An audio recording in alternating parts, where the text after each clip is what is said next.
참된 위로자라는 제목으로 말씀을 잠깐 나누겠습니다. 우리 모두는 위로가 필요합니다. 동의하세요? 왜냐하면 우리는 이 땅에서 수고를 많이 하거든요. 애를 쓰지 않으면 살 수가 없거든요. 공부하는 아이들도 자기를 위해 공부한다지만 그래도 곁에서 수고한다 한마디 위로해주면 꽤 힘을 얻더라고요. 여기 와 있는 모든 사람들 한 주간의 삶만 뒤돌아 보아도 우리에게는 이러저러한 위로가 참 필요한 사람들입니다. 그런 의미에서 먼저 한번 인사하고 할까요? 이렇게 인사했으면 좋겠습니다.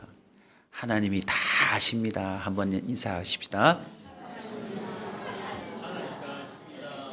네. 죄를 많이 지은 사람은 이게 위로가 안 될 겁니다, 아마. 그런 의미에서 한 번 더 인사할까요? 주님은 당신을 정말 사랑하십니다. 한번 인사하겠습니다.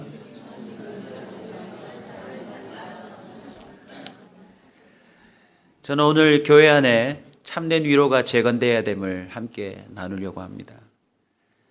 교회 안에 참된 위로가 있어야 합니다.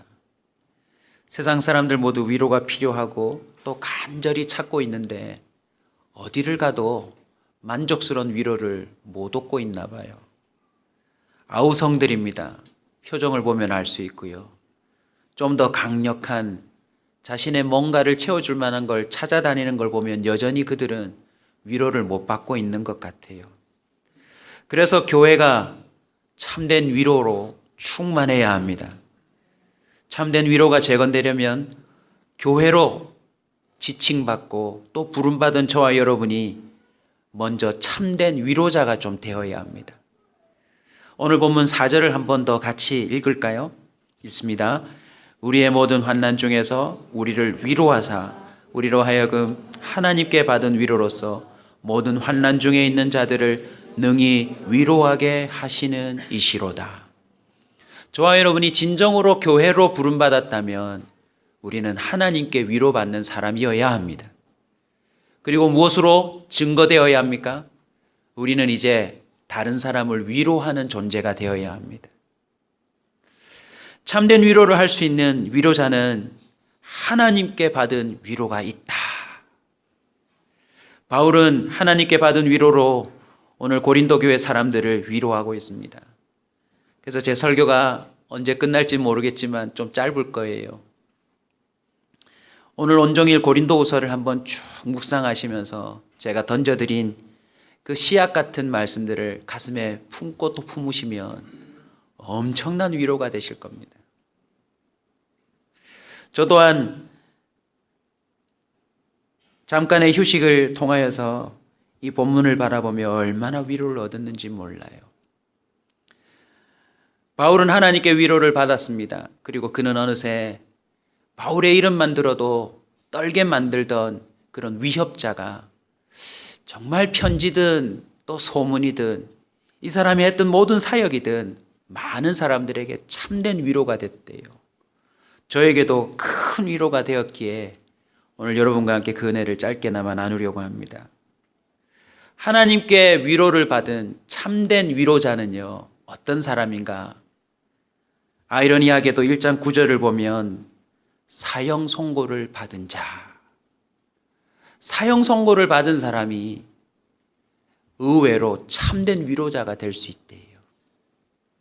바울과 그 동료들은 몹시 힘들고 어려운 그 신앙을 지키기 힘든 핍박의 시대에 자기 스스로 뭘 깨달았냐면, 야, 우리는 사형 선고 받은 자다.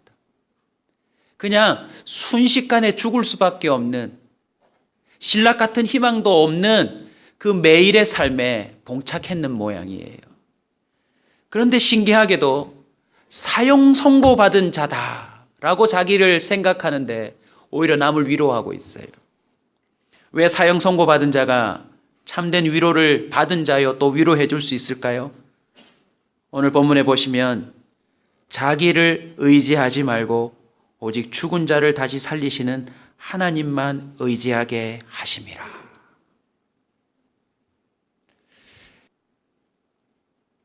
죽는다 하고 죽는 것이 아니라 그냥 눈 한 번 감았는데 그것이 끝이 될 수 있다는 그 절체절명의 순간을 제 평생에 처음으로 어쩌면 경험하는 시간이었어요. 여러분에게 제가 위로할 입장이 되는지는 모르겠지만 이렇게 위로해 드릴까요? 주님만 의지하십시오. 그렇게 애 안 쓰셔도 돼요. 우리는 이미 우리의 의지를 동원함으로 매우 많은 위로가 필요한 사람이 되었어요. 왜요? 우리 의지가 안 통하잖아요. 학생들 대답해 보세요. 공부하려고 애쓰지만 공부 잘 안 되죠. 부모들은 자꾸 공부하면 된다 이렇게 말하는데 부모도 벌써 실패한 자들이에요. 자기가 위로를 얻고 싶어가지고 그렇게 애쓰는데 속지 마세요. 우리 어른들 이미 우리의 의지가 실패했다는 사실, 이것저것 다 통하지 않는다는 것 이미 시인하시잖아요. 정신줄도 내 의지로 안 된다는 거 이제 아시잖아요. 우리 의지가 한순간에 무의미하다고 하는 사실 무엇으로 알 수 있습니까? 저와 여러분은 언젠가는 다 죽습니다. 아멘. 우리는 우리 의지가 통하지 않을 때 매우 속상하고 답답하고 우울하고 또 비교하고 나름 또 뭔가 의지를 해보려고 힘을 내어보지만 또 세상에 이러저러한 또 성공 신화들을 통해서 나도 하면 되겠지 이렇게 마음 먹지만 저는 너무너무 감사해요. 인생 어쩌면 중반 그래도 일찍이 하나님만을 의지하는 것, 그것이 내 삶의 유일함이구나 라는 걸 깨닫게 된 것, 얼마나 큰 위로인지 모르겠습니다. 전에 한번 얼핏 어쩌면 덜 깨달은 마음으로 여러분에게 어설프게 전달했는지 모르겠지만 좀 더 완성된 표현으로 도전하겠습니다. 하나님께 100% 의지하면 그때부터 책임이 하나님 책임이 된대요. 아멘. 그냥 라면 3분 끓이는 것이라도 엄마한테 맡기면 불어 터지거나 국물이 졸으면 엄마 책임이 되는데 괜히 내가 중간에 가서 그 라면을 맛있게 해볼 거라고 내 의지를 발동하면 내 책임도 있는 겁니다. 저는 이제 남은 생애에 전적으로 주님이 책임져 주시는 삶을 살 수 있는 출발을 하게 된 것에 하나님께 감사와 영광을 올려드립니다. 두 번째 참된 위로자가 누구입니까? 고린도후서 4장 7절을 다 같이 한번 보겠습니다. 4장 7절 같이 읽습니다. 시작. 우리가 이 보배를 질그릇에 가졌으니 이는 심히 큰 능력은 하나님께 있고 우리에게 있지 아니함을 알게 하려 함이라. 8절 9절도 읽읍시다. 우리가 사망으로 우겨쌈을 당하여도 쌓이지 아니하고 답답한 일을 당하여도 낙심하지 아니하고 박해를 받아도 버림받지 아니하며 거꾸로 트림을 당하여도 망하지 아니하며 우리가 항상 예수의 죽음을 몸에 짊어짐은 예수의 생명이 또한 우리 몸에 나타나게 하려 함이라. 아멘. 질그릇 같은 자, 그 사람이 참된 위로자가 될 수 있습니다. 금그릇에 뭔가를 담고 있는 사람은요, 결국은 갑질밖에 안 돼요. 어휴, 은 가지고는 못해. 나 정도는 돼야 담을 수 있지. 집안 배경, 노력한 것, 나름 이런저런 환경들이 나 정도는 돼야 이 정도를 담을 수 있지. 안 돼. 근데 질그릇이 어떤 그릇입니까? 깨지기 쉬운 그릇이죠. 저는 정말 깨어지기 쉬운 자입니다. 그런데 주님이 어쩌자고 저에게 그 존귀한 보배를 담아두셨는지요. 그냥 이렇게 스르르 잠들들 의식이 사라지면 끝날 인생인데 어찌하여 저에게 하나님의 말씀을 선포할 수 있는 그 삶을 허락해 주셨는지 너무 감사한 거 있죠.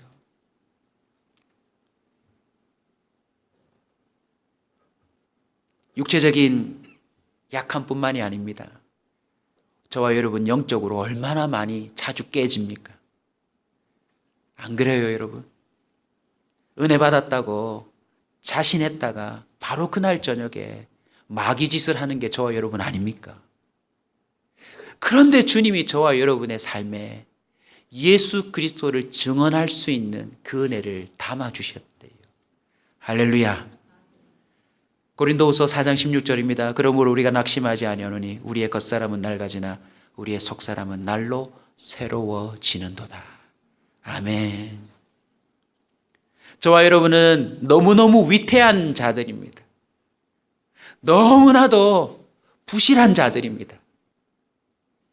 육도 영도 너무나도 쉽게 부스러질 수밖에 없는 존재인데 그 안에 가장 값어치 있는 하나님의 영광을 담아두셨다는 거 있죠. 이게 위로입니다. 이게 위로예요.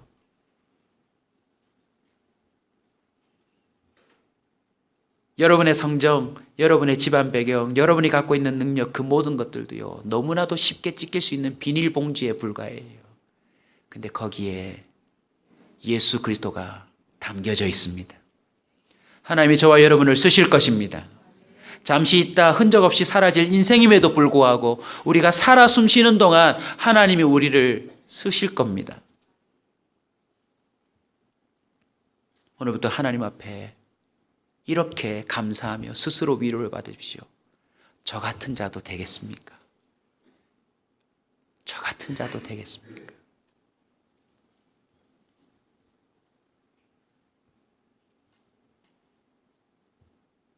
물론 저도 언젠가는 이 육신이 썩어 정말 냄새나고 볼품없고 이제는 쓸모가 없는 존재가 되었다 할지 모르겠지만 내 안에 주님을 바라볼 수 있는 그 믿음을 내가 담게 되었다는 것 자체가 얼마나 큰 위로였는지 모릅니다. 하나님을 믿는 믿음이 있으십니까? 그러면 여러분이 이미 보배를 담은 자입니다. 이제 마지막으로 여러분에게 도전할 건데요. 그게 뭐냐면 고린도서 5장 1절에 나옵니다. 참된 위로를 할 수 있는 위로자는 어떤 사람입니까? 같이 읽겠습니다. 5장 1절 읽읍시다. 시작.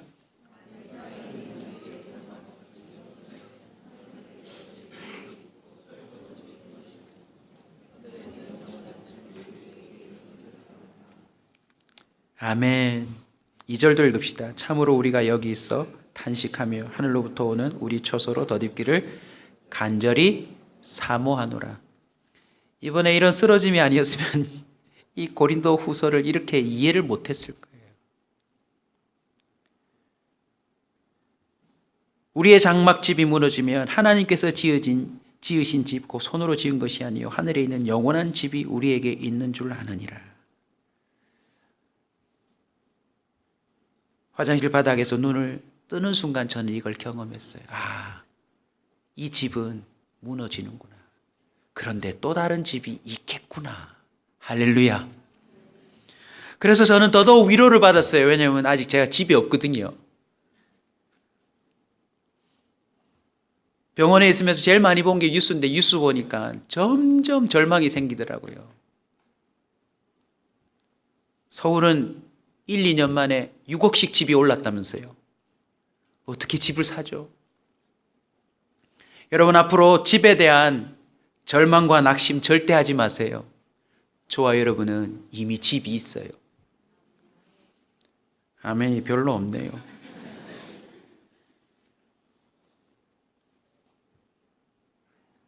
눈앞에 보이는 내가 살고 있는 집은 좁아도 괜찮고 넓어도 괜찮다는, 전에는 말로만 했지만 정말 자유함이 생겼어요. 왜요?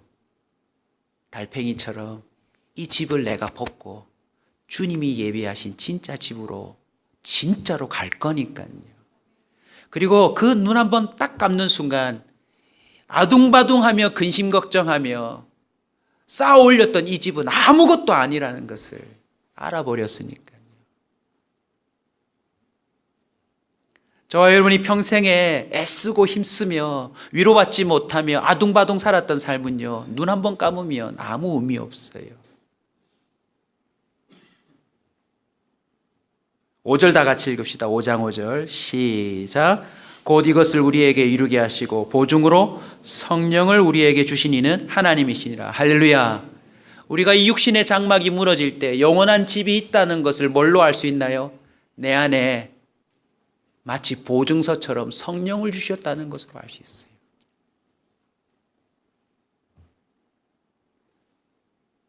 제가 좀 더 온전해져서 우리 성도님들하고 일일이 교제를 나누고 싶은데요. 교제를 나누어 보시면 알 거예요. 제가 좀 더 달라졌어요. 많이 달라졌다고 말하고 싶은데 그러면 주님이 또 쓰러뜨릴 것 같아서 겸손함으로 말합니다.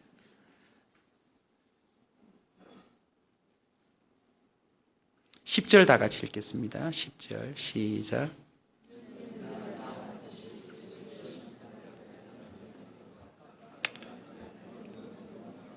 아멘. 아멘. 영원한 집이 있음을 깨닫고 동시에 육체의 장막이 무너질 것을 생각하니까요. 오늘 본문에 위로받은 그들이 이렇게 말해놨더라고요. 이제 육체의 남은 때를 잘 살아야 된다고. 육신의 장막이 무너는 지겠지만 그 몸으로 행한 대로 주님이 갚으실 거래요. 그래서 저도 또다시 지혜를 갖습니다. 한번 무너지겠지만 이 몸을 가지고 잘 살아야 되겠구나. 이왕 썩어 없어질 것 주님이 기뻐하시는 자가 되기에 이 몸을 더더욱 써야 되겠구나. 잘 관리하고 또 가능한 더 아름답게 더 거룩하게 주님의 그 성전으로 써야 되겠구나. 그래서 제가 오늘 엄청 세수도 열심히 하고 면도도 더 세밀하게 하고 나중에 밴드에 한번 올릴까 마음을 먹는데 지금 망설이고 있는데요. 제가 아픈 동안 수염을 이렇게 길렀어요. 꽤 멋있더라고요.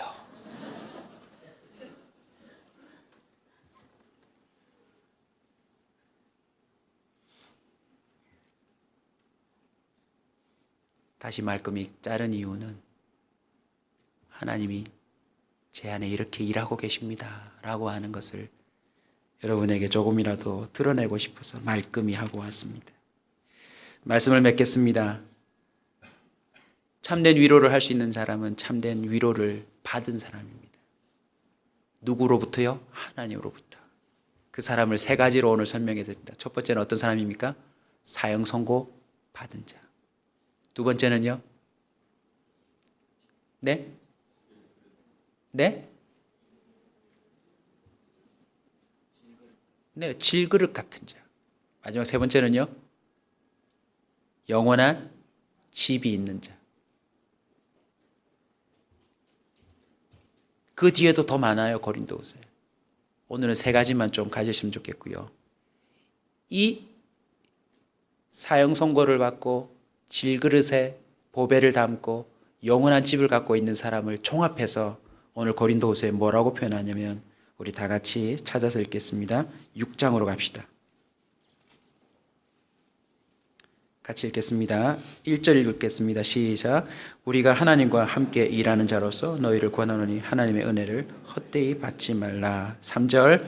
우리가 이 직분이 비방을 받지 않게 하려고 무엇에든지 아무에게도 꺼리끼지 않고 오직 모든 일에 하나님의 일꾼으로 자천하여 많이 견디는 것과 환난과 궁핍과 고난과 매맞음과 갇힘과 난동과 수고로움과 자지 못함과 먹지 못함 가운데서도 깨끗함과 지식과 오래 참음으로 자비와 성령의 감화와 거짓 없는 사랑과 진리의 말씀으로 하나님의 능력으로 의의 무기를 좌우에 가지고 영광과 욕됨으로 그러했으며 악한 이름과 아름다운 이름으로 그러했느니라. 우리는 속인한 자 같으나 참되고 무명한 자 같으나 유명한 자요 죽은 자 같으나 보라 우리가 살아있고 징계받는 자 같으나 죽임을 당하니. 크게 읽읍시다. 근심하는 자 같으나 항상 기뻐하고 가난한 자 같으나 많은 사람을 부유하게 하고 아무것도 없는 자 같으나 모든 것을 가진 자로다. 아멘. 제 이번에 경험을 통해서 제가 다시 한번 확인한 게 나는 모든 걸 가진 사람이구나. 나는 모든 걸 가진 사람이구나. 더 이상 뭘 가져서 위로를 얻고 힘을 얻는 자가 아니라 이미 나는 다 가진 자이구나. 위로라는 단어를 설명하고 마치겠습니다. 영어로는 comfort인데요. port라는 이 말이 강하게 하다라는 뜻입니다. 강하게 하다. com은 뭐죠? 그 사람과 하나가 되어서. 하나님이 우리를 어떻게 위로하실까요? 질그릇 같고 픽 쓰러지고 육체뿐만 아니라 영혼이 매 순간 넘어가는데 하나님이 아예 우리와 함께 하셔서 우리를 위로해 주시는 거예요. 아멘. 그래서 우겨싸움을 당하여도 당하지 아니하고 무명한 자 같아도 꽤 우리 유명한 사람이고요. 아무것도 못하는 자처럼 보여도 우리를 통해서 엄청난 일도 일어날 수 있습니다. 늙은이 80세 모세가 손만 들었는데 홍해가 갈라졌다는 것이 대표적인 예이기도 합니다. 하나님이 그를 컴포트 하시면 그의 삶을 통하여서 이스라엘 민족 전체를 위로할 수 있는 일들이 벌어지더라는 거죠. 아멘.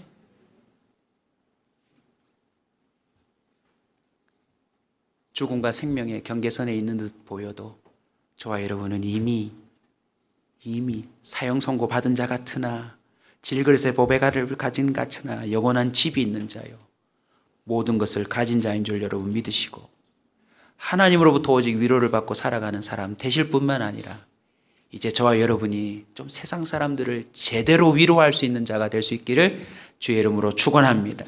죄인이 이 땅에서 경험하는 모든 슬픔, 결국 죽음의 공포요, 심판에 대한 떨림일 터인데 그걸 극복하고 싶어서 이런저런 노력을 하다가 실패한 그 우울함과 좌절감, 답답함일 텐데 저와 여러분이 예수 그리스도가 우리와 함께함으로 말미암아 허락하신 자유함, 담대함, 평안함, 언제 어떻게 쓰러져도 괜찮다라고 생각하고 주 안에서 담대히 살아갈 수 있는 저와 여러분이 그들을 위로할 수 있기를 주의 이름으로 축원합니다. 뒷장을 쭉 읽어보시면 결국은 어떻게 바울이 위로합니까? 내가 받은 위로로 너희를 위로하는데 이 위로를 너희들이 잘 받으면 너희들이 능히 고난을 견딜 것이다. 그래서 오늘 설교는 이렇게 끝납니다. 따라서 합시다. 고난을 견디면 위로받은 자다. 이렇게 증명되는 것입니다. 앞으로 저의 목회의 삶을 잘 지켜봐 주십시오.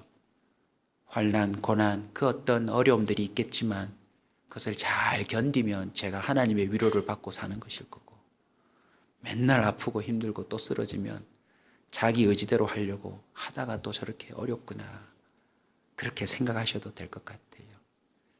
사랑하는 성도 여러분, 우리 온사 커뮤니티 교회 안에 사람을 온전케 하시는 하나님의 위로가 충만하시길 주의 이름으로 축원합니다.